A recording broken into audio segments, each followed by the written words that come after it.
Romo, suster, frater, dan saudari-saudara, serta seluruh umat Allah dimanapun Anda berada. Dalam bacaan yang pertama, Rasul Paulus menunjukkan kepada kita semua siapakah diri kita sesungguhnya. Kita yang awal mulanya adalah manusia duniawi yang mengikuti roh atau gerakan roh duniawi, kini melalui pembaptisan kita bersama-sama telah diangkat menjadi orang-orang yang hidup menurut roh rohani atau menjadi pribadi-pribadi yang memiliki keilahian dalam kehidupan kita karena pembaptisan yang kita terima. Namun sebagai seorang yang telah dibaptis, kita memiliki suatu tugas dan tanggung jawab yang melekat dalam diri kita, yakni ikut serta dalam karya keselamatan Allah, ikut menjadi rekan sekerja Allah untuk membantu agar kerajaan Allah menjadi nyata bagi setiap orang di dunia ini. Peranan ini harus sungguh-sungguh kita sadari dengan baik. Kita hanyalah rekan sekerja Allah. Sedangkan yang berkuasa untuk membawa setiap orang mengalami secara nyata kerajaan Allah adalah Allah sendiri, yang bekerja untuk membuat setiap orang mampu memiliki iman yang bertumbuh dan berkembang adalah Allah sendiri. Kita hanyalah rekan sekerja yang membantu setiap orang, yang mengarahkan setiap orang, yang menuntun setiap orang, supaya mereka dapat mengikuti apa yang menjadi kehendak Tuhan yang harus mereka lakukan di dalam kehidupan mereka sehari-hari. Maka peranan ini harus sungguh-sungguh kita rasakan dalam kehidupan kita sehari-hari. Kita bukanlah pengganti dari Allah. Meskipun melalui pembaptisan kita mendapatkan kuasa-kuasa tertentu untuk mengerti rahasia Allah, tapi kita bukanlah orang-orang yang menggantikan posisi Allah. Kita hanyalah rekan sekerja Allah yang membantu Allah dalam karya-karya yang akan Dia lakukan di dunia ini.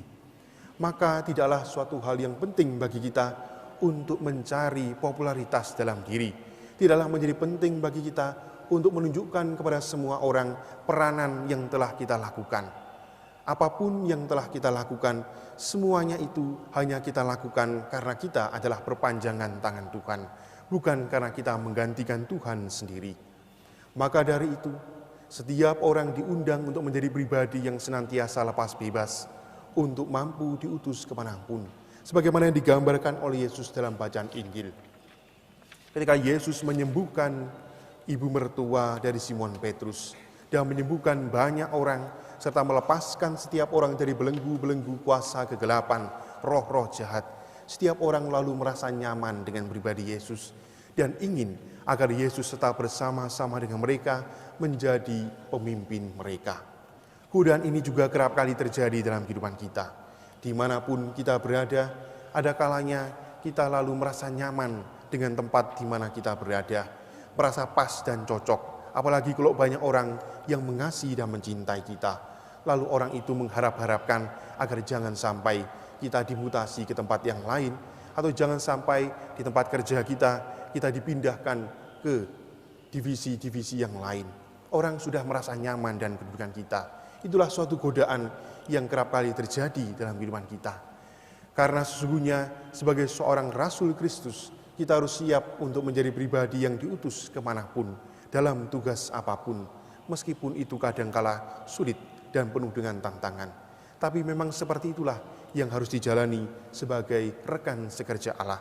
Karena dimanapun Allah menempatkan kita, disitulah kita harus mewartakan kerajaan Allah dan membantu Allah agar karya keselamatannya dapat berjalan dengan baik. Maka seperti Kristus yang juga tidak tergiur dengan kedudukan yang nyaman. Seandainya Kristus tidak usah berkeliling, di situ saja pasti Dia akan mendapatkan jabatan yang luar biasa. Karena banyak orang akan siap untuk mengangkat Dia menjadi pemimpin yang bijaksana. Tapi bukan itu perutusan yang harus dilakukan. Kristus tetap komitmen dengan apa yang menjadi perutusannya sebagai putra Allah yang datang ke dunia. Dia harus menyelamatkan banyak orang, bukan kelompok tertentu, bukan di desa tertentu, bukan di kampung tertentu. Maka dengan berpegang pada tugas perutusan itu, Dia mengatakan kepada orang, bukan hanya di sini saya harus menyelamatkan banyak orang, tapi saya harus pergi ke tempat yang lain. Karena orang lain itu pun juga berhak menerima rahmat keselamatan yang sudah diterima oleh orang-orang di situ. Semoga sabda Tuhan pada hari ini senantiasa mengajarkan kita arti penting untuk menjadi seorang rasul yang siap sedia diutus kemanapun, dan arti penting sebagai seorang rasul yang sesungguhnya hanyalah rekan sekerja. Apapun yang kita lakukan, semua itu hanya demi kemuliaan Tuhan. Amin.